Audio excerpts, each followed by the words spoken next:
Shabbat Shalom. One of my seminary professors taught that rabbis give the sermons that they need to hear most. As we approach a Passover which feels more fraught than festive, I plan to deliver a sermon inspired by the Passover song, Dayenu. No matter how dark times get, there are always wonders in our lives, and therefore, there is always the ability to offer gratitude. The act of naming, of absorbing even one small gratitude propels us to recognize another, which leads to another and another and another. But when I awoke this morning to the news I was fearing, that Israel had retaliated against Iran, the only refrain running through my mind was Chad Gadya. I'm hearing the lyrics of Chad Gadya in their stark truth this year, that just as gratitude leads to gratitude, so does violence lead to violence. Until now, I've always experienced Chad Gadya in the way that some scholars suggest it was intended. A silly song, similar to "There Was an Old Woman Who Swallowed a Fly," placed at the end of the Seder along with the Afikoman hunt to keep the kids engaged, to bring a whimsical end to the evening with everybody singing. And Chad Gadya really works. It's a cumulative song, one that repeats the same words, adding a new lyric with each verse. It's got a lively, upbeat melody that's very catchy, and it tells a simple but engaging story with a cast of characters, mostly animals, that draws children in. It's easy for anyone to sing along, even the first time you're hearing it. Now, some people in the sanctuary, some at home may not be familiar with it, so I'm going to show you how easy it is. For everyone else, let's review. And really, by verse 2, we are all going to be singing this song together. I promise. Chad Gadya, Chad Gadya, my father bought for 2 zuzim. Chad Gadya, Chad Gadya. Then came the cat that ate the kid, my father bought for 2 zuzim. Chad Gadya, Chad Gadya. Then came the dog that bit the cat that ate the kid, my father bought for 2 zuzim. Chad Gadya, Chad Gadya. Then came the stick that beat the dog that bit the cat that ate the kid, my father bought for 2 zuzim. Nicely done, nicely done. Continue next week. We won't sing it all, but the narrative continues. Fire then burnt the stick, water quenched the fire, an ox drank the water. The butcher slaughtered the ox. The angel of death killed the butcher. And then God slew the angel of death, and it's time to catch our breath. I've been at Seders where Chad Gadya takes on a life of its own, with people around the table acting like the animals, making character noises, singing the longest verse in one breath, doing it again, but this time with matzah in your mouth. The playful nature of a raucous Chad Gadya, sung in a feast-induced stupor by a table full of people with lively ornamentation, can masquerade its stinging lyrics. But some of the literalists among us don't get swept up in the fun. Several years ago, a rabbinic colleague was asked by his daughter-in-law to skip Chad Gadya in its entirety at the family Seder. She thought that the imagery was too violent for the little ones. This rabbi wanted, of course, to please his daughter-in-law, Shalom Bayit and all, but he also wanted his grandchildren to inherit the love he had for this Passover staple. So he rewrote the lyrics to soften its harsh edges. God bless the angel of light who smiled at the butcher that fed the ox, that drank the water, that quenched the fire, that warmed the stick, that was fetched by the dog, that licked the cat, that nuzzled the kid. Charming. But it's not the song. On the other side of the spectrum, we have quite an adult version, written by Chava Alberstein, who some say is the greatest woman folk singer in Israel's history. In 1989, with Israel's army a presence in Lebanon and the first intifada underway, Chava composed a new melody. She expressed urgency and fear with an intense drumbeat and grief through a minor key. In true Israeli secularist fashion, she omitted the final verse mentioning God, and most significantly, she added a verse of her own. Now, instead of reading her lyrics, I'm going to share a video clip. The song is sung in its original Hebrew, but the translation will be at the bottom of the screen. But first, a few words of context. Since 2006, Combatants for Peace, an organization of Palestinians and Jewish Israelis working toward coexistence, has sponsored a shared Memorial Day ceremony that has grown increasingly popular. Last year, it was attended by 15,000 people. This recording is from their 2016 gathering. Chava's Gadya is sung by Rana, an Arab-Jewish women's choir in Jaffa made up of Jews, Christians, and Muslims. We will hear the final verse of the original lyrics and then the verse that Chava added.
Chava is very direct.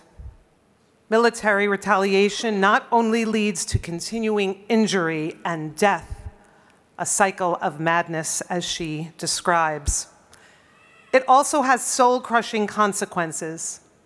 She urges us to be alert, asking, Ma nishtana, what is different this year? And then she answers her own question, I am different this year.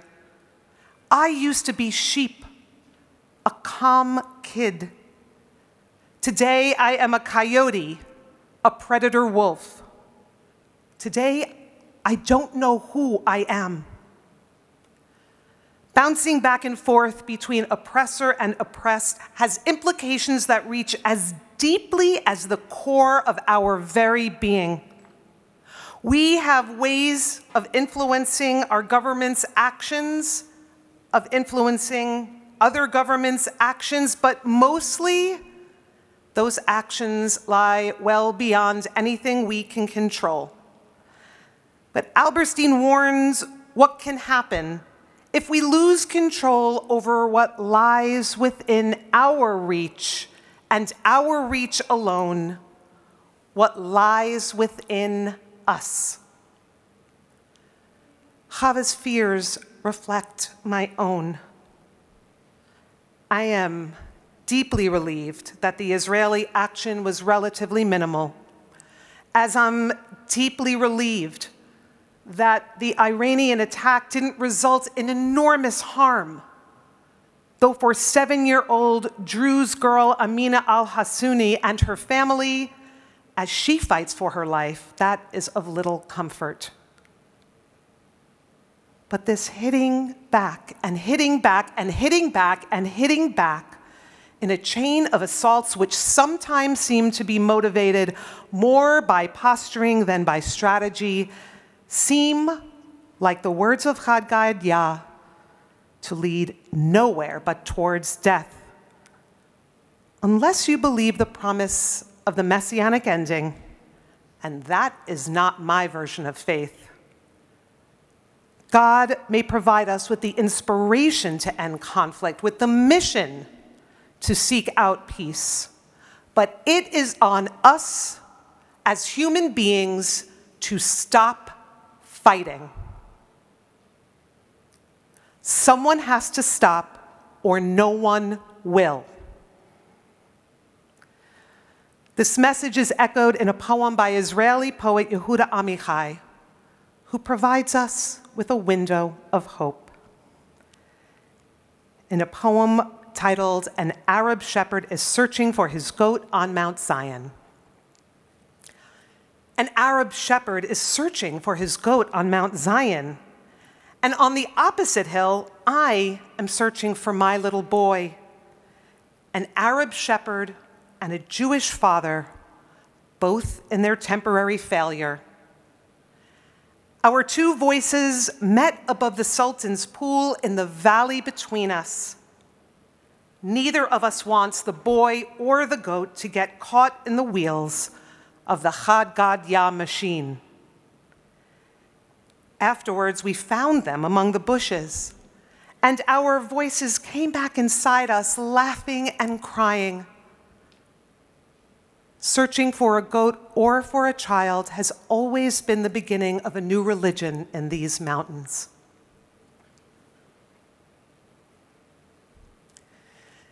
Israel's history has been mired in Gadya, in that machine. Amichai brings it to the personal. A Jewish father and an Arab shepherd, seeming enemies atop two mountains with a gulf between them, but they share so much. Both have shirked their duties, losing sight of the innocents who depend upon them for safety. Neither wants to see their charge or the others come to any harm. And when restoration comes and the threat of loss temporarily lifts, their laughter and tears revive as their voices mingle together. Amichai rejected his Orthodox upbringing for a secular life, but in the last verse of this poem, we hear the respect and hope he has in the shared religious origins of the people in their shared land. He reminds us that we are never completely helpless, that even in the midst of our greatest fear, we can discover our own humanity when we recognize others' humanity, even and especially when the other stands in seeming opposition to us. At the time that Chava Alberstein's Gadya was written, it was considered so subversive that it was banned from Israeli state radio, which didn't stop the song from soaring to the top of the charts. Devastated by this ban, she stopped performing in Israel for a decade. At the same time, as a result of international anti-Zionism, She was often rejected from performing at festivals and concerts abroad. The repetitive and escalating retaliation of this conflict goes even beyond the battlefield. Rejecting what makes us uncomfortable is also part of the Chad Gadya machine. Gratitude leads to gratitude. Violence leads to violence. Silencing leads to silencing. Changing the words of Chad Gadya so that its lyrics are less ominous won't protect children from missiles and bombs. So with all due respect to my colleague, I will continue singing the words as they are. I will sing them joyfully, with the commitment to preserving the pure but vulnerable part of me born in those mountains so many generations ago. And when I find myself more predatory wolf than gentle lamb, I will call to mind the mingling voices of the Rana choir, neighbors living very distant and distinct lives, but despite their many differences, they come together, whether in joy or in anguish, and they sing. And certainly, shared song leads to shared song, leading, I pray, to a shared future. Ken Yehi Ratzon, may it be so.